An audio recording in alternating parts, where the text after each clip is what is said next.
Here at Visionary Media, our creative department prides itself on innovation. But how do you innovate when everyone has an opinion? We decided to ask 5 of our brightest minds about their experience with democratic leadership. First up, the big picture. What's your take on democratic leadership in general? Oh, democratic leadership? Yeah, I think it's like super important. You know, because everyone has ideas, and if you just have one person calling all the shots, then you're missing out on all the cool other ideas. It's like vibe check for the whole team. You feel more heard, which is nice. Like, really nice. My last boss just told us what to do. Totally dictator. This is better, I guess. Optimism is fun in theory and practice. It optimism is a whole body or replace and something that could have been decided in 5 minutes. So I get it. For us, it means collaboration, but sometimes someone just needs to make an actual decision, so I can actually edit the damn video. So good or is it bad? Who cares? Well, I just can work on it. How does openness and democratic leadership influence decision-making? And does all that sharing actually impact the final decision? Actually, team is fantastic. It really empowers everyone to contribute. It feels more inclusive vibe. Our ideas actually matter, not just the senior people. It makes you feel like you're part of something bigger than just your individual tasks. Even if my idea is not big at least I know I was considered, you know.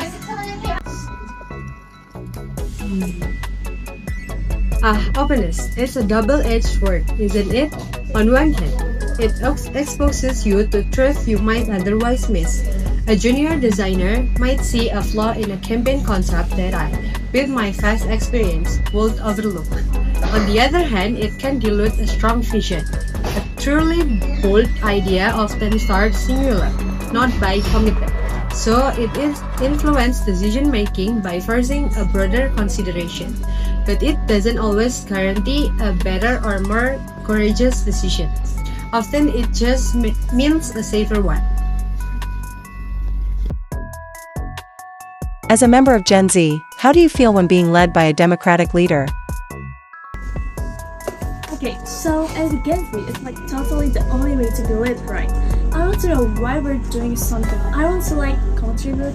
If a leader just tells me to do something without asking my opinion, it feels like old school. Like, are they even listening to the people who make the content? I feel way more motivated when my ideas get considered.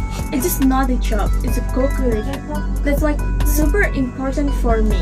For us, I mean.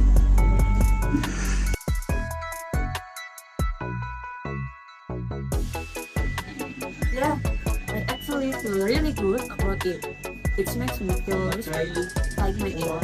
Even as support and it's not just about learning tasks, it's about the impact of the solution. It motivates me to actually research new ideas and bring them to the table because I know there's a good chance they'll be heard. It feels collaborative and So beyond personal feelings, what are the advantages of democratic leadership in a team? The advantage, engagement, definitely. People feel more invested if they contribute to the path.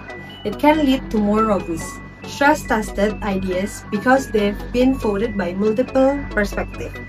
And sometimes, just sometimes, a truly unexpected, brilliant idea will emerge from the collective that no single mind could have conceived. It's like alchemy, occasionally. Oh, advantage. Oh well, high morale for sure. Everyone feels happier so they work together, you know? And more creative idea because everyone's throwing stuff out there. Like creative blocks because if you're stuck someone else can be just like, what about this? It's like a big creative family. A slightly dysfunctional one but still family. Finally, what's the flip side? What challenges might a democratic leader face? sometimes it can take a really long time to make a decision. Especially if there are a lot of strong opinions and then you have to manage all these different opinions without hurting anyone's feelings. Sometimes it feels like we're just talking in circle and then we'll actually make the final call if there's no clear majority. That marks it's not. Oh, challenges. Like when everyone has a different idea for a new filter trend and you cannot pick just one, oh that's hard.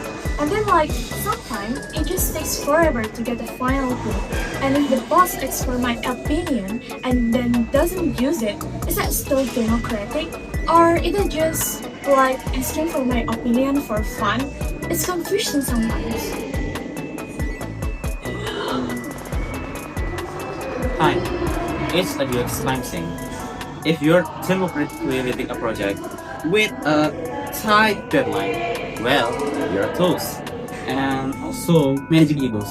Everyone thinks their idea is the best, and when it's not chosen, suddenly democracy feels like less appealing for them.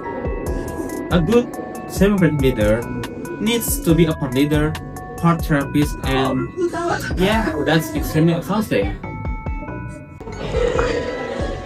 The greatest challenge, the illusion of equality. A leader, even a democratic one, still bears ultimate responsibility. So, they must retain the right to veto, to guide, to redirect. But doing so after soliciting input can feel like a betrayal to those who contributed. It requires a delicate dance between true consensus and necessary authority. And frankly, most leaders aren't very good dancers. So there you have it. Democratic leadership can be a breeding ground for innovation, or a recipe for endless meetings.